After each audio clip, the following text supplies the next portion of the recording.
My sister called me her backup parent and banned me from dating because it would distract me from my responsibilities. My sister Laura had 3 kids in 4 years with a guy named Brett who took off when the youngest was 6 months old. I stepped up immediately because that's what family does. I was 25, working as a physical therapist, and had my own apartment 10 minutes from Laura's house. Every morning before work, I'd stop by to help get the kids ready for school and daycare. Every evening, I'd pick them up so Laura could work late at her accounting firm. Weekends, I'd take them to the park so she could clean or rest or just exist without someone needing something. I loved those kids like they were mine and honestly didn't mind helping. Laura and I had always been close, and seeing her struggle as a single mom broke my heart. For 2 years, this worked perfectly. The kids called me auntie and fought over who got to sit next to me at dinner. Laura would thank me constantly, saying she couldn't do it without me. We had a system, and it worked. Then Laura got promoted to senior accountant, and something in her brain shifted. She started calling me the backup parent. Not aunt, not helper, backup parent. She'd introduce me to people as her built-in childcare solution. When the school needed emergency contact info, she listed me as secondary guardian without asking. When the pediatrician asked about family medical history, Laura said to just put me down as the second parent since I was basically raising them anyway. I tried to laugh it off, but then the demands started getting weird. Laura informed me I needed to adjust my work schedule because the kids needed pickup at 2:30 now instead of 3. Just informed me. Like I didn't have a job with actual patients scheduled. When I said I couldn't change my entire calendar, she said backup parents make sacrifices. She started dropping them off at my apartment without warning. I'd come home to find 3 kids on my doorstep with a note saying Laura had an emergency meeting. The emergency was usually her getting drinks with coworkers. She gave the school my address as a secondary residence and told them the kids might be staying with me during the week sometimes. The principal called me confused about the custody arrangement. The real problem started when I met Tom at my gym. Sweet guy, worked as a firefighter, had this amazing smile. We went on a few dates and it was going really well. Laura found out when she went through my phone while I was playing with the kids. She lost it completely. Said I couldn't date because the kids needed stability and bringing random men around would confuse them. I hadn't even introduced Tom to the kids yet. Laura said that wasn't the point. The point was, I needed to be available at all times, and dating would distract me from my responsibilities as backup parent. She actually said I'd made a commitment when I agreed to help, and dating would be breaking that commitment. She told the kids auntie might not be around as much because she was choosing some man over them. My 6-year-old nephew cried, asking why I didn't love them anymore. That's when Laura printed out a schedule. A literal hour-by-hour schedule of when she needed me to watch the kids for the next 3 months. It included overnight stays, full weekends, and 2 weeks straight in summer, while she went on a work retreat that I later found out was optional. At the bottom, she'd written that I needed to sign it as acknowledgement of my duties as backup parent. She'd also written that I understood dating was not compatible with this role. I asked if she was serious, and she said single parents don't get to have social lives, so why should I? The backup parent comment finally made sense. She didn't see me as family helping out. She saw me as her co-parent who just happened to live separately. And co-parents don't date other people in her mind. I told her she was being insane, and she said if I didn't sign, she'd have to find alternative childcare, which the kids would hate, and it would be my fault for abandoning them. So I signed it. Then I started following it exactly. Every single line. Monday morning, I pulled up to Laura's house at exactly 6 a.m. like the schedule said. The sky was still dark, and the street was quiet except for one neighbor's porch light. I sat in my car for a minute looking at Laura's front door and the printed schedule on my passenger seat. The schedule said morning childcare duty starts at 6, so here I was. I grabbed my coffee mug and walked up to the door using the spare key Laura gave me 2 years ago when this whole thing started. The house was completely silent inside. No lights on, no sounds of anyone moving around. I checked my phone to make sure I had the time right. 6 a.m. Monday morning. That's what it said in Laura's neat handwriting. I walked into the living room and sat down on the couch. The kids didn't need to be up until 6:30 for school. Laura usually got them moving around 6:45. But the schedule didn't say 6:30, it said 6. So I sat there in the dark living room sipping my coffee and waiting. Around 6:15, I heard footsteps upstairs. Laura came down in her bathrobe looking confused and annoyed. She stopped at the bottom of the stairs when she saw me sitting there. I held up my coffee mug in greeting. She asked what I was doing here so early, and I pulled out the printed schedule and showed her the first line. Morning childcare duty begins at 6 a.m. Monday through Friday. She stared at the paper, then at me. She said the kids weren't even awake yet, and I nodded and said, I know, but the schedule says 6, so I'm here at 6. Laura rubbed her face and asked what I was supposed to do for the next half hour. I looked at the schedule again and told her it doesn't specify my duties for this time block, just that I need to be present starting at 6. She looked like she wanted to argue, but instead just went to the kitchen to make coffee. I stayed on the couch scrolling through my phone. At 6:30, I heard the kids starting to wake up upstairs, and I went up to help them get dressed like I always did. Laura stood in the kitchen doorway watching me with this weird expression I couldn't read. The whole morning routine felt off because we both knew I'd been sitting downstairs in the dark for 30 minutes just following her written rules. I got the kids breakfast and packed the 6-year-old's lunch. Laura didn't say anything else to me. At 7:15, I loaded the kids into my car to drop them at the school and daycare. As I was leaving, Laura called out asking what time I'd be back for pickup. I checked the schedule and told her 2 p.m. like it says here. She said school doesn't end until 3, and I said I know, but the schedule says 2, so I'll be there at 2. Her face went red, but she just closed the door. I drove the kids to the school and daycare, then headed to work. My first patient was at 8:30, and I made it with 10 minutes to spare. Tuesday, I showed up at Laura's house at 6 a.m. again. This time, she was already downstairs waiting for me, looking tired and annoyed. The rest of the week went the same way. Every morning, I arrived at 6, even though the kids didn't need me until 6:30. I'd sit on the couch or help make coffee or just exist in the house for that extra half hour. Laura stopped commenting on it, but I could feel her watching me. The afternoon pickups were worse. School let out at 3, but the schedule said 2 p.m. pickup, so I started leaving work at 1:30 to sit in the school parking lot. My supervisor, Julian, noticed me leaving early every day and asked if everything was okay. I rescheduled 3 patient appointments that first week to make the 2 p.m. time work. I'd sit in my car in the empty school parking lot reading or scrolling my phone while other parents slowly started arriving around 2:45. The school secretary came out Tuesday afternoon and knocked on my window asking if I was okay. I told her I was just early for pickup. She gave me a strange look and went back inside. Thursday afternoon, I was sitting in my car when Julian called and asked me to come by his office before I left for the day. My stomach dropped because I knew my weird schedule was affecting my work. I picked up the kids at 3 after sitting in the parking lot for an hour, then dropped them at Laura's house. The schedule said evening childcare from 5 to 8 p.m., so I had time to go back to the clinic. Julian was in his office when I got there at 4:15. He's been my supervisor for 3 years, and we've always had a good working relationship. He asked me to sit down and then said he'd noticed my schedule had become really chaotic lately. I'd been rescheduling patients, leaving early, seeming distracted during appointments. He asked if something was going on that he should know about. I pulled out Laura's printed schedule and handed it to him. He read through it slowly, and his expression changed from concerned to confused to something like anger. He looked up at me and asked if this was serious. I told him yes. My sister created this schedule and demanded I sign it, and now I'm following it exactly. Julian read through it again, paying attention to the times. He pointed at the 2 p.m. pickup and said school doesn't end until 3. I said I know. He asked why I was following a schedule that didn't make sense, and I explained the whole situation. How Laura had been treating me like a backup parent instead of family. How she'd tried to ban me from dating. How she'd given me this schedule with a note at the bottom saying I understood dating wasn't compatible with my role. Julian put the schedule down and told me this was exploitation. He said what Laura was doing had a name and it wasn't okay. I felt my throat get tight because hearing someone else say it made it real. Julian suggested I needed to have a serious conversation with Laura about boundaries and expectations. I told him I wasn't ready for that conversation yet. I wanted Laura to see exactly what she was demanding before I confronted her directly. If I followed her schedule precisely, maybe she'd realize how unreasonable it was. Julian looked skeptical but said he understood. He also said I needed to figure this out soon because it was affecting my job performance and patient care. I promised I'd handle it and left his office feeling worse than before. I drove back to Laura's house for evening childcare duty. The schedule said 5 to 8 p.m. I got there at 4:55, and Laura was still at work. The kids were with the neighbor who watched them for the hour gap between school and when I usually picked them up. I collected them from next door and brought them back to Laura's house. We did homework and I made them dinner. At exactly 8 p.m., I put on my jacket and told the kids I had to go. The 6-year-old asked why I was leaving, and I said, because my schedule says 8 p.m. is the end of evening duties. He asked where Mommy was, and I said I didn't know, but she'd be home soon. I texted Laura that I was leaving at 8 as scheduled. I got in my car and drove home. My phone rang before I even got out of Laura's neighborhood. It was Laura, and she was furious. She asked where I was, and I said I was heading home. She said the kids were alone, and I reminded her that I left at 8 p.m. exactly as the schedule specified. Laura started yelling that she wasn't home yet and I couldn't just leave the kids alone. I asked her what time the schedule said evening duties ended, and there was silence. Then she said 8 p.m., but obviously she expected me to stay until she got there. I told her the schedule doesn't say that. It just says 8 p.m. She called me petty and ridiculous.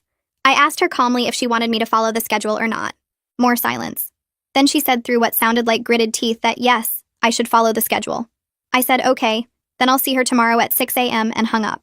Wednesday morning, I showed up at 6 a.m. and Laura looked exhausted. She'd clearly had to leave work early the night before to get home to the kids. She didn't say anything to me, just made coffee and got ready for work. The pattern continued through the week. Thursday, I left at 8 p.m. sharp again, even though Laura texted me at 7:45 saying she was running late. I texted back that the schedule says 8 p.m. She had to leave another work meeting early. By Friday, Laura was visibly stressed. She had bags under her eyes and kept checking her phone. I picked up the kids at 2 p.m. after sitting in the school parking lot for an hour. I brought them back to Laura's house at 5 for evening duties. At 7:30, Laura came home early looking defeated. She walked past me without saying anything and went straight upstairs. I stayed until 8 p.m., then left. My phone didn't ring this time. Saturday morning, I woke up in my own apartment with no schedule obligations and felt lighter than I had all week. Laura had the kids on the weekend according to her schedule. My phone rang at 9 a.m. and it was Tom asking if I wanted to grab breakfast. I said yes immediately. For the first time in a week, I felt like myself again. I got dressed and drove to the diner where Tom was already waiting in a booth by the window. He stood up and hugged me, and I realized how much I'd missed normal human interaction that wasn't dictated by a printed schedule. We ordered coffee and pancakes, and Tom asked how my week had been. I laughed, and it came out a little shaky. I told him about following Laura's schedule exactly, about showing up at 6 a.m. when the kids didn't wake until 6:30, about sitting in the school parking lots for an hour every afternoon, about leaving at exactly 8 p.m. even when Laura wasn't home yet. Tom listened without interrupting, and his face showed concern but not judgment. When I finished, he reached across the table and took my hand. He said it sounded like I was handling an impossible situation the only way that made sense. He didn't try to fix it or tell me what I should do differently. He just said he was sorry my sister was putting me through this, and he was here if I needed anything. We finished breakfast and walked around downtown for a while. Tom told me about a fire call his station had responded to earlier in the week. Normal conversation about normal life. I felt the tension in my shoulders start to ease. He asked if I wanted to catch a movie later, and I said yes. We spent the whole day together, and I didn't think about Laura's schedule once until my phone buzzed with a text from her, asking if I could take the kids tomorrow because she had plans. I showed Tom the message and he raised his eyebrows. I texted back that Sunday wasn't on the schedule. Laura responded with 3 angry face emojis. Tom said I was doing the right thing and I wanted to believe him. Sunday night, I checked my phone and saw 17 missed calls from Laura. The voicemail she left sounded panicked and angry at the same time, saying she needed to talk to me immediately about the schedule. I deleted it without calling back because Sunday wasn't on the schedule I signed. Monday morning, I showed up at 6 a.m. exactly as written and found a new copy of the schedule taped to Laura's front door. This one had handwritten notes scribbled in the margins with different colored pens. Next to the 6 a.m. start time, she'd written, "Obviously this means be ready to help when kids wake up, not just sit around." Next to the 2 p.m. pickup, she'd written, "Or earlier if I text you, use common sense." At the bottom, she'd added a whole paragraph about how the schedule was meant to be flexible, and I should interpret it with the kids' best interests in mind. I took a picture of it with my phone, peeled it off the door, and threw it in Laura's recycling bin. Then I knocked and waited. Laura opened the door looking surprised to see me standing there empty-handed. She asked where the new schedule was, and I told her I only signed one schedule and that's the only one I'm following. She started to argue, but I walked past her into the kitchen and poured myself coffee. The kids were still asleep upstairs, and Laura followed me asking why I was being so difficult about simple clarifications. I reminded her that the document I signed didn't say anything about clarifications or amendments. She'd demanded I sign a specific agreement, and now she was stuck with what she wrote. Laura's face went red, and she said I was being ridiculous and petty over semantics. I shrugged and sat down on her couch to wait until the kids actually needed me. By Tuesday, I was exhausted in a way that had nothing to do with the actual hours. Following the schedule exactly meant constantly checking the time, constantly enforcing boundaries, constantly saying no to Laura's attempts to modify our agreement. My coworker Kira noticed me staring at my phone during our lunch break and asked if everything was okay. I hadn't planned to tell anyone at work about the situation, but something about her genuine concern made the whole story come spilling out. I showed her Laura's printed schedule with all my notes and timestamps. I explained about the backup parent designation and the ban on dating and how I was following every line exactly to prove a point. Kira's face shifted from confused to concerned to horrified as I talked. When I finished, she was quiet for a long moment before saying that what Laura was doing had a name. She called it parentification and exploitation. She said her wife Harper was an elementary school teacher, and they'd learned about this pattern in families where one adult inappropriately burdens another adult or older child with parenting responsibilities. Kira said it was a form of manipulation and control that people often don't recognize because it's wrapped up in family obligation language. Hearing someone name what was happening made my chest feel tight. I'd been thinking I was overreacting or being selfish, but Kira was looking at me like Laura had done something genuinely wrong. Kira invited me to dinner at her place that Wednesday night to meet Harper and get another perspective. I almost said no because Wednesday was an evening duty night according to the schedule, but then I checked and saw that evening duties ended at 8 p.m. I could make a 9 p.m. dinner work. Harper opened the door with a warm smile and ushered me into their cozy house that smelled like garlic and tomatoes. Over pasta, Harper asked to see the famous schedule, and I pulled up the photo on my phone. She studied it carefully, zooming in on different sections, and her expression got more serious with each line she read. Harper said this was exactly the kind of red flag she watched for in her students' families, where one adult inappropriately burdened another and then made them feel guilty for setting boundaries. She pointed to the line about dating being incompatible with backup parent duties and said that was especially concerning because it showed Laura felt entitled to control my entire personal life. Harper asked how long this had been going on, and I realized with a sick feeling that the intense schedule was recent, but the pattern had been building for 2 years. Harper nodded like she'd expected that answer. She said Laura's behavior had probably escalated right after getting promoted, because sometimes people respond to increased responsibility by trying to control everything around them, instead of adjusting their own expectations. It was easier for Laura to control me than to admit she needed to hire actual help, or reduce her work hours, or accept that she couldn't do everything perfectly. The validation from Harper helped me feel less crazy, but it also made me angry in a way I hadn't let myself feel before. I'd been so focused on helping Laura and loving the kids that I hadn't stopped to question whether what she was asking was reasonable or fair. Harper said something else that stuck with me. She said the fact that Laura had put it all in writing and made me sign it suggested she knew on some level that her demands were excessive. Otherwise, why would she need a formal agreement? People don't make their family members sign contracts unless they're worried about pushback. That comment rattled around in my head the whole drive home. Laura had been worried I'd say no, so she'd manufactured a crisis with the kids' emotions and then presented the schedule as the only solution. I'd signed it because I felt trapped, but Laura had set the trap deliberately. Thursday morning, my phone buzzed with a text from Laura asking me to pick up the kids at noon instead of 2 p.m. because she had an important meeting. I stared at the message for a long moment before typing back that the schedule said 2 p.m. pickup, and that's when I'd be there. Laura responded immediately asking if I was seriously going to make her miss a crucial meeting over 2 hours. I replied that I had patients scheduled until 2 p.m. and couldn't change my work calendar. She sent back 3 angry emojis and then nothing else. I silenced my phone and went to see my first patient of the day. At noon, my phone started buzzing again, but I ignored it. At 1 p.m., Julian knocked on my treatment room door between patients and said I had an urgent call. I told him to take a message because I was with patients. He gave me a strange look but nodded and left. At 2 p.m., I checked my phone and saw 12 missed calls from Laura and 6 text messages getting progressively more frantic. The last one said she'd had to leave her meeting early and I'd made her look unprofessional in front of her entire team.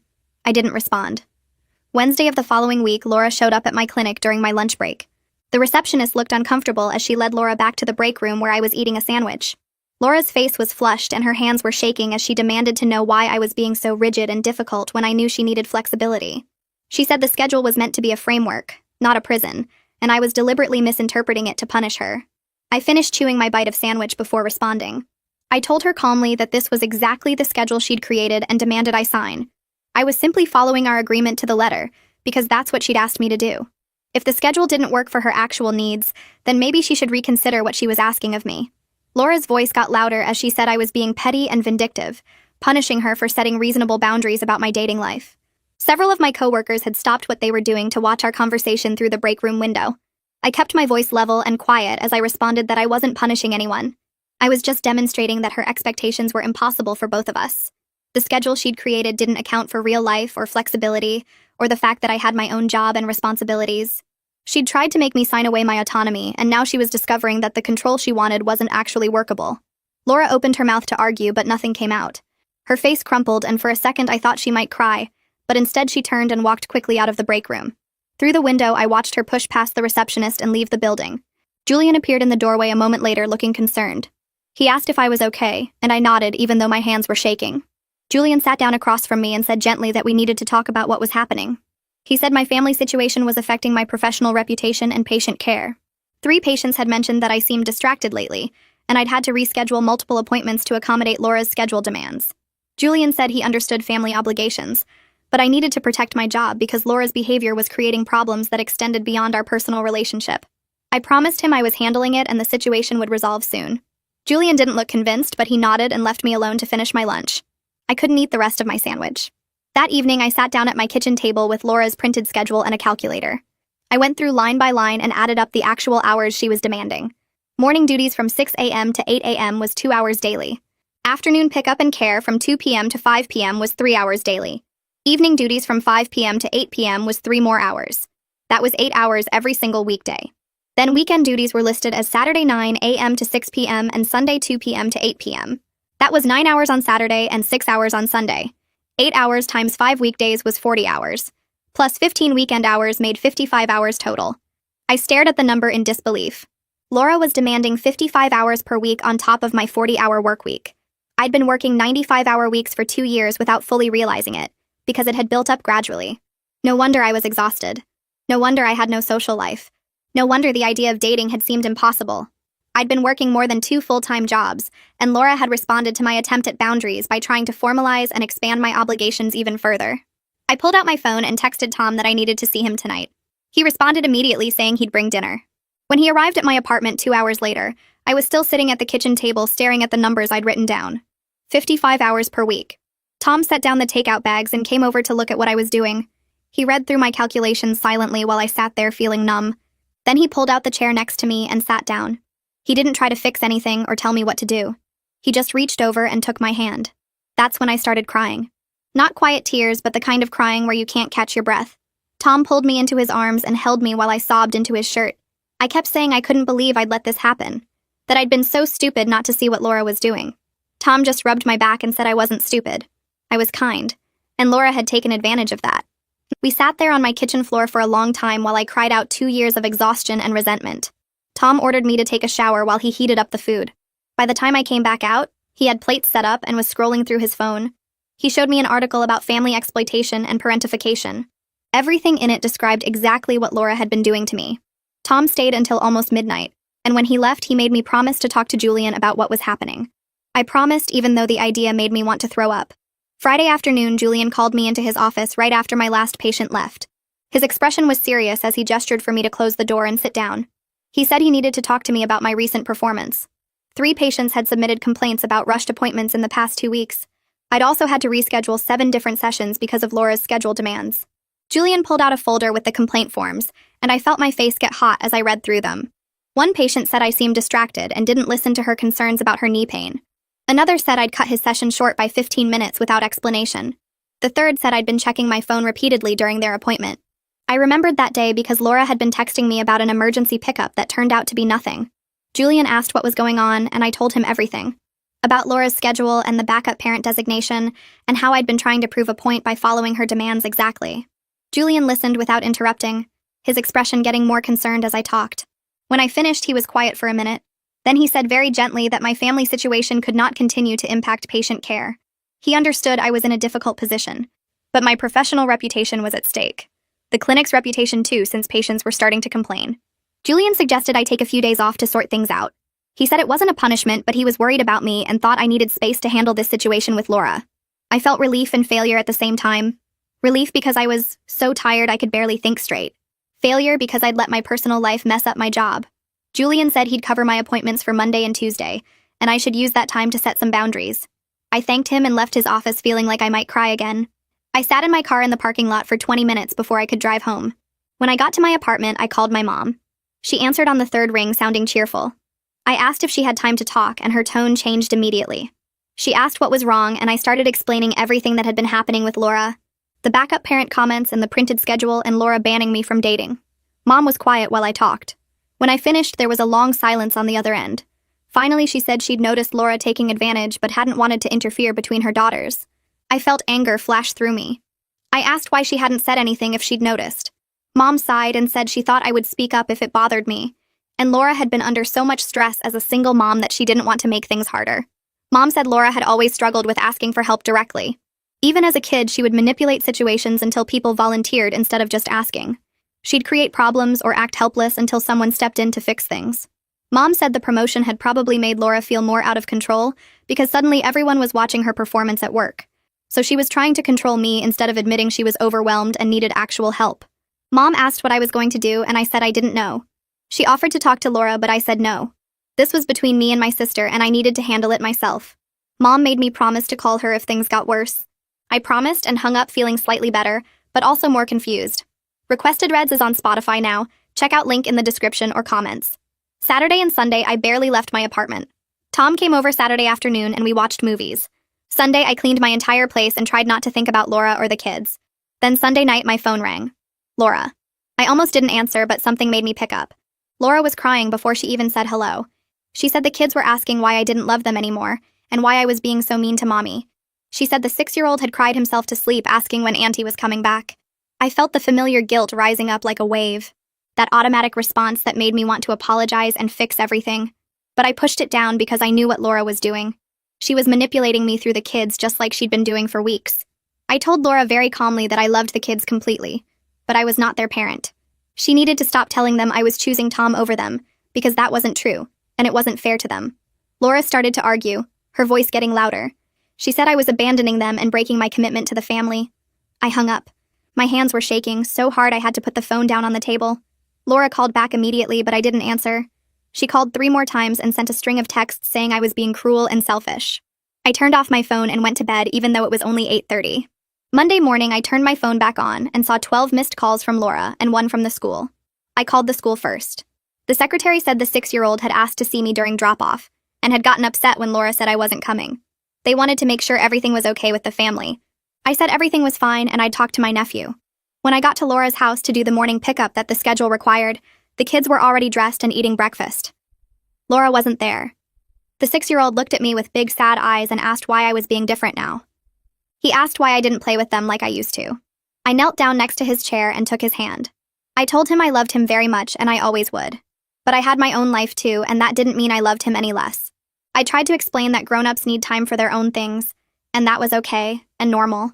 The 4-year-old interrupted to say that Mommy told her I was going away soon, because I had a boyfriend now. My chest felt tight as I looked at her little face. Laura was actively poisoning my relationship with the kids to maintain control over me. She was using them as weapons, and they didn't even know it. I told both kids that I wasn't going anywhere, and I would always be their aunt. But things might look a little different from before, and that was okay. The 6-year-old asked if I still loved Mommy, and I said yes, even though I wasn't sure that was true anymore. I drove them to the school and daycare, my mind spinning. Laura had crossed a line by telling the kids those things. She was hurting them to hurt me. That evening after I picked the kids up and brought them back to Laura's house, I waited until they were in the other room watching TV. Then I pulled out my phone and texted Laura. I said we needed to have a serious conversation without the kids present. I said we needed to talk about boundaries and expectations and what was actually reasonable. Laura responded 10 minutes later. She said she was too busy with work and her actual responsibilities as a parent. The implication was crystal clear. I wasn't a real parent, so my concerns didn't matter. I stared at that text for a long time before I put my phone away. Tuesday afternoon, I was between patients when my phone rang with a number I didn't recognize. I almost sent it to voicemail, but something made me answer. The woman on the other end introduced herself as Fiona, Laura's boss at the accounting firm, and my stomach dropped because bosses don't call family members unless something is really wrong. She apologized immediately for overstepping boundaries, but said she was concerned about Laura and hoped I could help clarify some things. I gripped my phone tighter and asked what was going on. Fiona explained that Laura had been struggling at work lately, missing deadlines she'd never missed before, seeming distracted during meetings and making unusual errors in client files. She'd pulled Laura aside yesterday to check in, and Laura had mentioned family issues. Something about childcare arrangements falling through. My face got hot because I knew exactly what Laura had told her. Fiona asked very carefully if everything was okay with our arrangement, if I was still able to help with the kids, because Laura had implied I might be backing out. I sat down hard in my office chair, stunned that Laura was discussing this at work, potentially making herself look unreliable to her boss. I took a breath and told Fiona there had been a misunderstanding about expectations, and Laura and I were working through it. I kept my voice diplomatic even though I wanted to scream about Laura manipulating the situation to make me look like the problem. Fiona sounded relieved and said she was glad we were communicating, then added that Laura seemed to be under tremendous pressure and maybe needed more support than she was willing to admit. She gave me her husband's contact information, said his name was Rory, and he was a family therapist who specialized in exactly these kinds of situations. I thanked her and saved the number even though I wasn't sure I'd use it. That night I couldn't sleep, my brain replaying every interaction with Laura from the past 2 years like a movie I couldn't turn off. I stared at my ceiling, remembering the exact moment the backup parent language started, and suddenly it clicked into place like a puzzle piece I'd been ignoring. It was right after a family gathering where Brett's brother Axel had asked about the kids, asked how Laura was managing everything alone, and Laura had gotten this tight look on her face. She'd launched into this whole speech about how she wasn't alone, how she had a great support system, how she was handling single motherhood just fine. The next week she'd started calling me backup parent instead of just saying I helped out.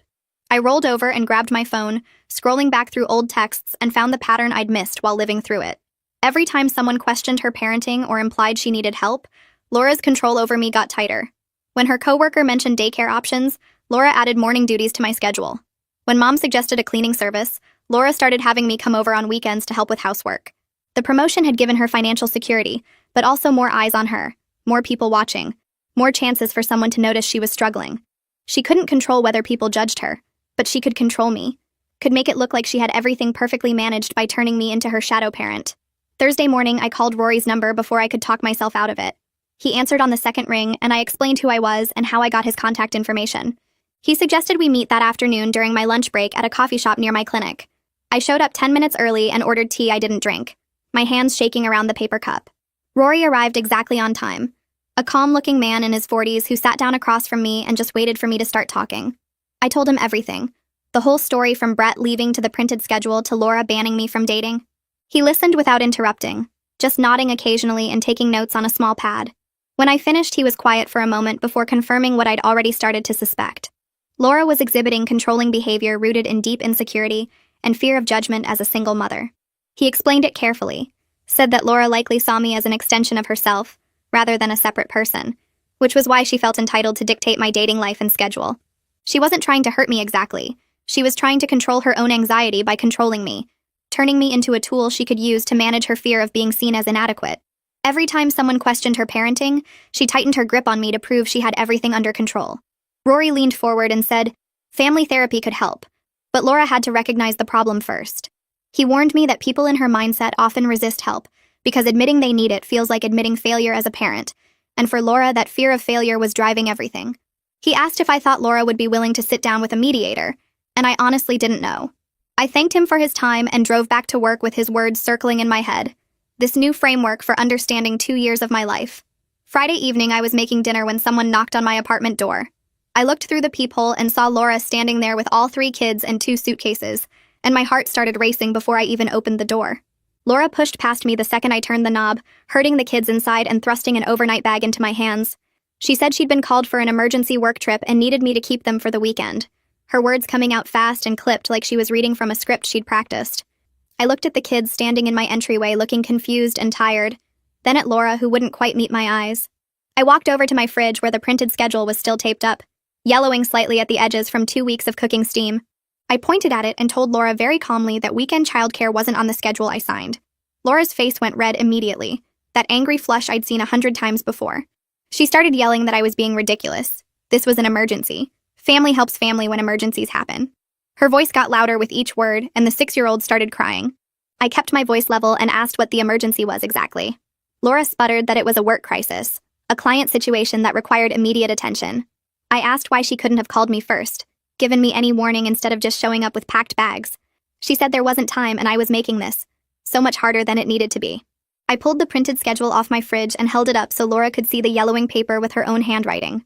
Family doesn't treat family like unpaid employees, I said, keeping my voice steady even though my hands were shaking. I won't be manipulated anymore. Laura's face went from red to almost purple, and she grabbed her phone from her purse.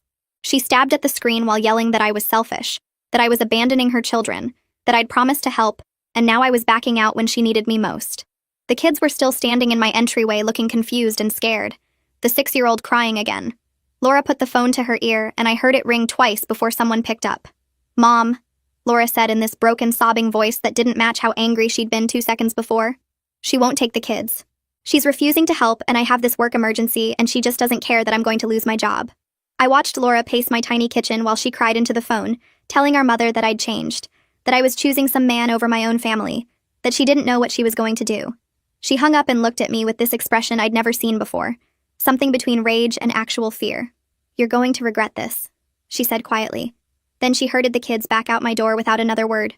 I stood there staring at the closed door for probably 5 minutes before my phone started ringing. Mom's name lit up my screen and I almost didn't answer because I knew what was coming. I picked up and immediately heard Laura sobbing in the background, that same broken sound she'd used on the phone before. "Honey, what's going on?" Mom said, and her voice had that careful tone she used when she was trying not to take sides. I sat down on my couch and started explaining everything from the beginning. The 2 years of helping, the promotion that changed Laura, the backup parent comments, the printed schedule with 42 hours of childcare demands. I told her about Laura banning me from dating, about going through my phone, about telling the kids I was choosing Tom over them. Mom was quiet while I talked, and I could still hear Laura crying, but it sounded further away now. I explained about the schedule I'd signed and how I'd been following it exactly to show Laura how impossible her demands were. When I finished, there was this long silence where nobody said anything, and Laura's crying had stopped completely. "Is that true?" Mom said. But she wasn't talking to me anymore. Laura, is what she's saying true? I heard Laura's voice but couldn't make out the words, just the defensive tone that meant she was trying to justify everything. Mom's voice changed then, went from careful to disappointed in a way I recognized from when we were kids, and one of us had really messed up.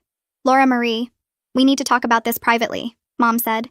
You and I need to have a very serious conversation about what's appropriate to ask of your sister. The line went quiet, and I realized Mom had hung up without saying goodbye to me. I sat on my couch holding my phone and feeling like I might throw up. The 6-year-old's face kept replaying in my head, the confusion and hurt when Laura dragged them out of my apartment. They didn't understand what was happening, and that wasn't their fault. An hour passed and I'd moved from the couch to my bed, still fully dressed and staring at the ceiling. My phone rang again and it was Mom calling back. I've got the kids for the weekend, she said without any greeting. They're watching a movie in the living room right now. Her voice sounded tired in a way I'd never heard before. You and Laura need to sit down with someone who can help you both communicate better. Someone neutral. I told her that sounded good and waited for whatever else she was going to say. I need to tell you something and I need you to just listen, Mom continued. I've been enabling your sister's behavior by always stepping in to smooth things over. Every time she's asked too much of you, I've told you that family helps family and Laura's had such a hard time. I made excuses for her instead of telling her she was being unreasonable. That stops now. I felt something loosen in my chest that I didn't know had been tight. Mom said she loved us both, but what Laura was doing wasn't okay, and I had every right to have my own life. We talked for another 20 minutes about logistics and boundaries and how this mediation thing might work. When we hung up, I finally got up and changed into pajamas, even though it was only 7 in the evening. Tuesday morning, I woke up to a text from Laura that was so long I had to scroll to read the whole thing. She'd sent it at 3 in the morning, which meant she'd been up all night writing it. The message said I'd humiliated her in front of Mom, and now Mom was treating her like a bad parent. It said I'd also humiliated her in front of her boss, Fiona, because apparently Fiona had asked if everything was okay with childcare arrangements, and Laura had to admit there were family issues. The text went on to say that if I didn't want to help anymore, I should just say so, instead of playing games with the schedule and making her look incompetent. She wrote that she'd always been there for me when I needed her, and this was how I repaid her support. The last line said she guessed she knew where she stood now, and she'd figure things out on her own like she always did. I read the whole thing twice and then started typing my response. I wrote out everything I'd been thinking for weeks but hadn't been able to say. I told Laura that I'd been helping 42 hours per week for 2 years, that I'd calculated the actual time and it was equivalent to a full-time job on top of my real job. I explained that I loved her kids completely, but I wasn't their parent, and she needed to stop introducing me that way. I wrote about how her attempt to control my dating life had crossed a line I couldn't uncross, how telling the kids I was choosing Tom over them was manipulation. I said I understood she was scared and overwhelmed as a single mom, but that didn't give her the right to treat me like an employee she could schedule and control. I told her I was willing to help on a reasonable schedule that respected both our lives and our boundaries. I would not sign any more agreements, and I would not accept being called backup parent ever again. The last part was hardest to write, but I made myself type it out. She needed to decide if she wanted my help as family who supported each other, or if she wanted to find alternative childcare. I read it 3 times before hitting send. My second message was shorter. I'm willing to help 2 days a week with pickups and 1 weekend afternoon, I wrote. That's what I can do while still having my own life.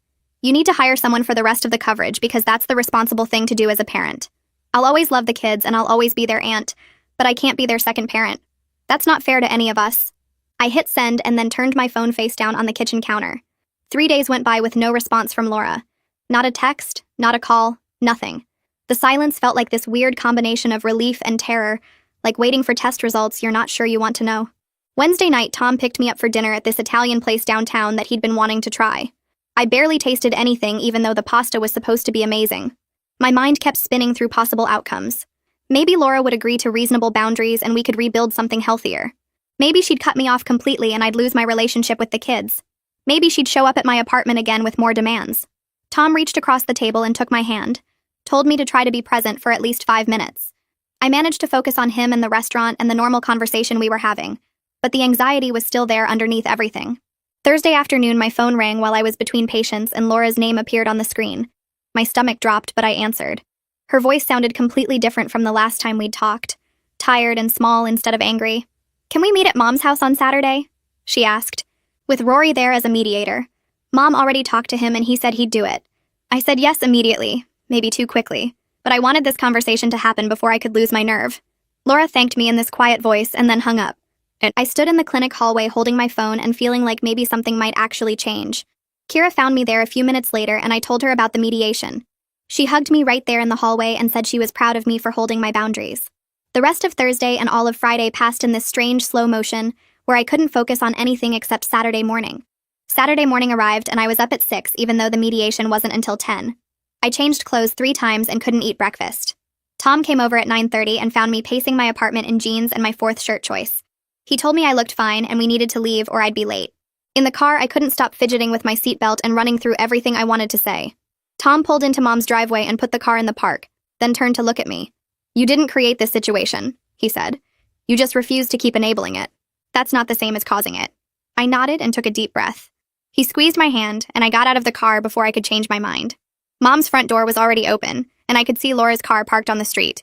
And I walked up the steps feeling like I was heading into something that would change everything, for better or worse. Mom's living room felt smaller than I remembered. Laura sat on the couch across from me, her hands twisting in her lap, and Rory sat in the armchair between us with a yellow legal pad. Mom stood near the kitchen doorway like she couldn't decide if she should sit or stay ready to escape. Rory started by asking us each to describe the situation from our perspective without interrupting each other. Laura went first, and her voice came out defensive and shaky at the same time. She talked about how hard everything was as a single mom, how she couldn't do it alone, how I'd always been there, and she thought that meant I always would be. She said the schedule was just trying to organize what we were already doing, that she didn't understand why I was suddenly making everything so difficult. I watched her face while she talked, and saw the tears building up, saw her jaw set in that stubborn way she'd had since we were kids.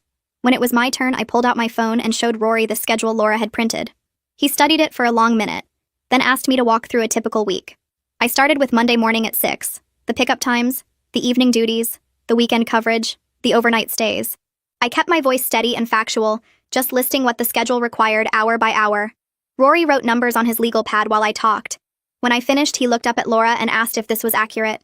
She nodded but said I was making it sound worse than it was. That family helps each other. Rory asked how many hours per week the schedule required from me. Laura opened her mouth but nothing came out. Rory turned his pad around so we could both see the calculation written there in neat columns. 42 hours per week of childcare. Laura stared at the number like she'd never seen it before. Rory asked her gently if she realized she'd been asking me to work a full-time job on top of my actual full-time job. Laura's face changed then, the defensiveness cracking into something that looked like shock. She said she never added it up like that. She just knew she needed help with morning and evening and weekends. Rory nodded and asked what would happen if she hired someone to provide 42 hours of childcare per week. Laura whispered that it would cost more than her mortgage payment. The room went quiet except for the kitchen clock ticking. Then Laura started crying for real. Not the angry defensive tears from before, but these horrible broken sobs that shook her whole body. She said she was so scared all the time. Scared of failing. Scared of people judging her. Scared that Brett leaving proved she wasn't good enough to be anyone's partner or parent. She said when I agreed to help after Brett left, it felt like maybe she wasn't completely alone. Like maybe if I was committed as backup parent, then she had someone and wasn't just a failure doing it all by herself.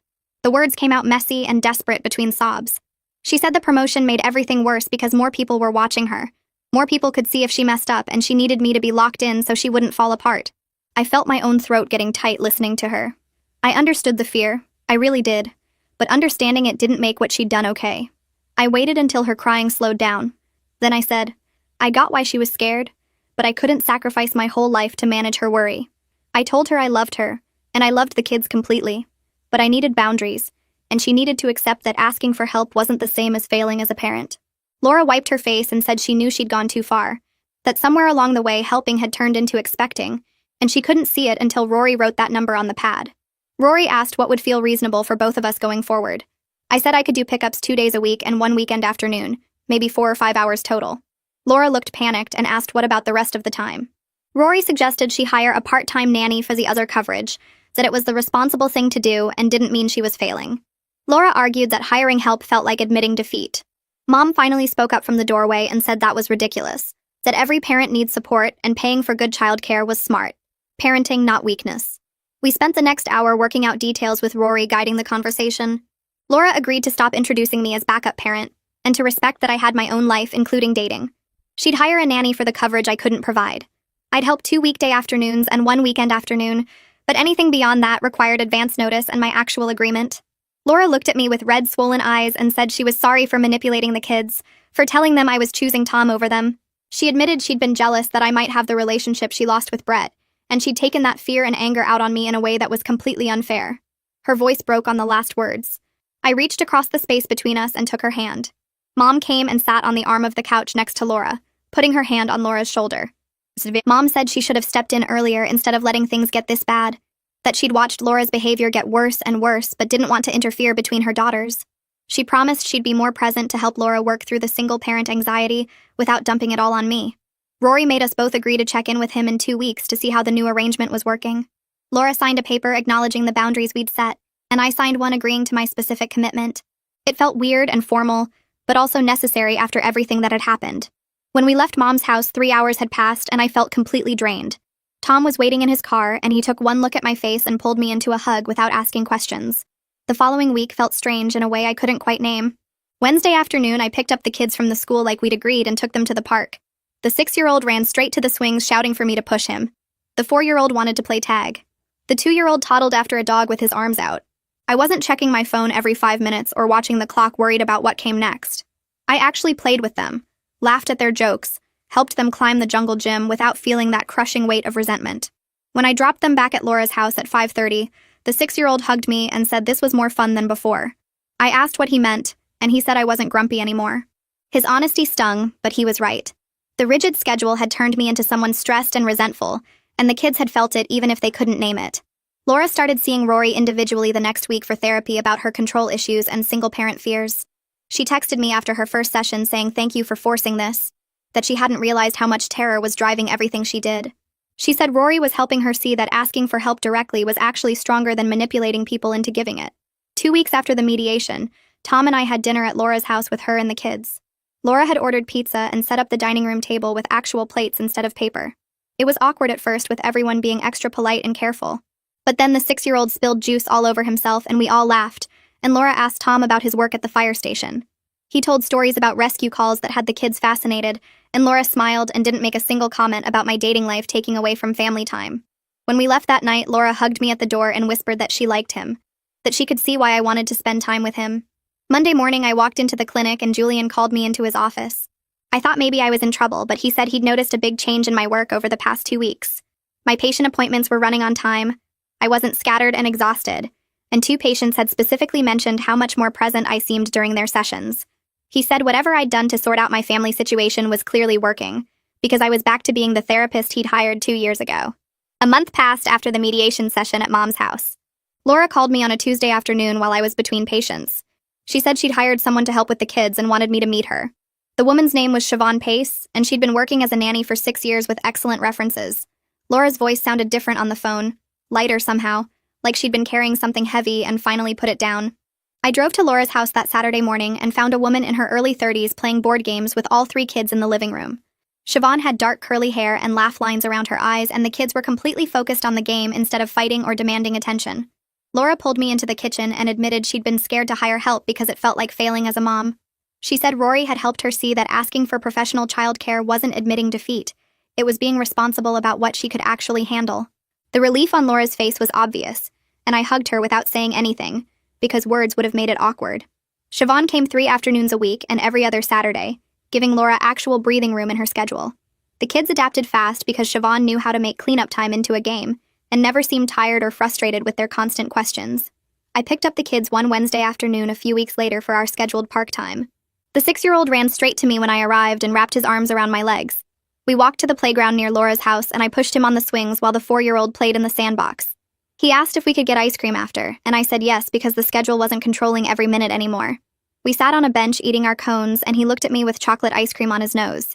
He said he liked having special aunt time now instead of everyday time. I asked him why, and he said because I wasn't tired and grumpy anymore when we hung out. His words stung even though his voice was completely matter-of-fact, just stating something he'd noticed. I wiped the ice cream off his face and told him I liked special time better too. He smiled and went back to his cone, and I realized he was right. When I'd been following that rigid schedule, I'd been resentful and exhausted, and the kids had felt it even if they couldn't name it. Now when I spent time with them, I actually wanted to be there, and they could tell the difference. 3 months after the mediation, my relationship with Laura had changed into something I didn't quite recognize yet. We weren't as close as we'd been before everything exploded. There was still tension sometimes when she made requests that felt too much like the old pattern. But we had clear boundaries now, and we both respected them most of the time. Laura didn't call me backup parent anymore, and she'd stopped introducing me as her childcare solution. When we had family dinners, the conversation felt careful in a way it never used to, like we were both watching for old habits trying to creep back in. Mom came over more often to help with the kids, and Laura had started actually accepting that help instead of pretending she had everything under control. The kids seemed happier overall, with more adults sharing the load and less pressure on any single person. It wasn't the easy closeness Laura and I used to have, but it felt more honest somehow, built on reality instead of unstated expectations and growing resentment. Tom and I started planning a weekend trip to the coast for next month. We were looking at hotels online one evening at my apartment when I realized I should probably tell Laura since it fell on one of my usual kid days. I texted her about the dates and asked if she could adjust the schedule. She responded within minutes saying to have fun and she'd work it out with Siobhan. No guilt trip, no comment about me prioritizing my relationship over family. Just a simple acknowledgement that I had my own life. I showed Tom the text and he smiled and said it was progress. It was such a small moment. Laura's casual response about a weekend away. But it represented everything I'd fought for over the past few months. The right to have my own life and my own plans while still being a loving aunt to my sister's kids. Not a backup parent, not a co-parent, just an aunt who helped when she could and lived her own life the rest of the time. That's how it went from my side. Now I want to hear your version. Drop your thoughts in the comments. I'll be reading through later.